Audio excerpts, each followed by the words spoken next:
நீ எதற்குமே தகுதியற்றவன், உன்னால் யாருக்கும் ஒரு பிரயோஜனமும் இல்லை என்று நினைக்கிறாயா? நீ எவ்வளோ முயற்சி செய்தாலும் ஒன்றுமே வாய்க்கவில்லையா? தேவன் இன்று உன்னோடு தான் பேசுகிறார். நீ உன் சுய புத்தியின் மேல் சாயாமல் உன் முழு இருதயத்தோடும் கர்த்தரிடத்தில் நம்பிக்கையாயிரு. நீ உன் சொந்த பலத்தில், உன் சொந்த புத்தியில் முயற்சி செய்வதை நிறுத்தி இயேசுவை சார்ந்து கொள்.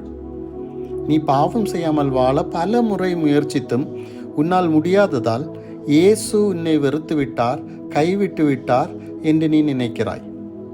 இதோ உனக்கு ஒரு நல்ல செய்தி சொல்லுகிறேன். இயேசு குறையற்ற பெர்ஃபெக்ட் மனிதர்களை தேடவில்லை.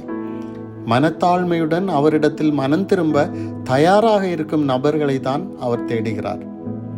மனம் திரும்ப அவசியமில்லாத 99 நீதிமான்களை குறித்து பரலோகத்தில் சந்தோஷம் உண்டாகிறதை பார்க்கிலும் மனம் திரும்புகிற ஒரே பாவி நிமித்தம் பரலோகத்தில் மிகுந்த சமாதானம் சந்தோஷமும் உண்டாயிருக்கும் என்று இயேசு சொன்னார். இயேசு இரண்டாவது வாய்ப்பின் கடவுள், God of second chances. பூமியில் இயேசு ஊழியத்தின் போது வரி வசூலிப்பவர்களையும் ஒதுக்கப்பட்டவர்களையும் தவறிப்போன மீனவர்களையும் தேர்ந்தெடுத்தார். இவர் பாவிகளோடு சேர்ந்து உண்கிறார் என்று பரிசேயர் விமர்சித்த போது இயேசு உடம்பு சரியில்லாதவர்களுக்கு மட்டுமே மருத்துவர் தேவை என்று சொன்னார். உனக்கு இயேசு ஒரு இரண்டாவது வாய்ப்பை இன்று கொடுக்க விரும்புகிறார்.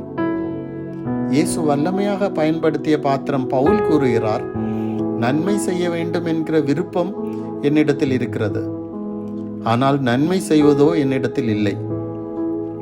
நான் விரும்புகிற நன்மையை செய்யாமல் விரும்பாத தீமையையே செய்கிறேன். எனவே அன்பு நண்பனே, நீ பிறப்பதற்கு முன்பே நீ செய்ய போகும் அனைத்தையும் தேவன் அறிந்திருக்கிறார். இருந்தாலும் அவர் உன்னை தேர்ந்தெடுத்தார். இப்போதும் உன்னை நேசிக்கிறார். தேவனுக்கு ஏற்கும் பலிகள் நொறுங்குண்ட ஆவிதான்.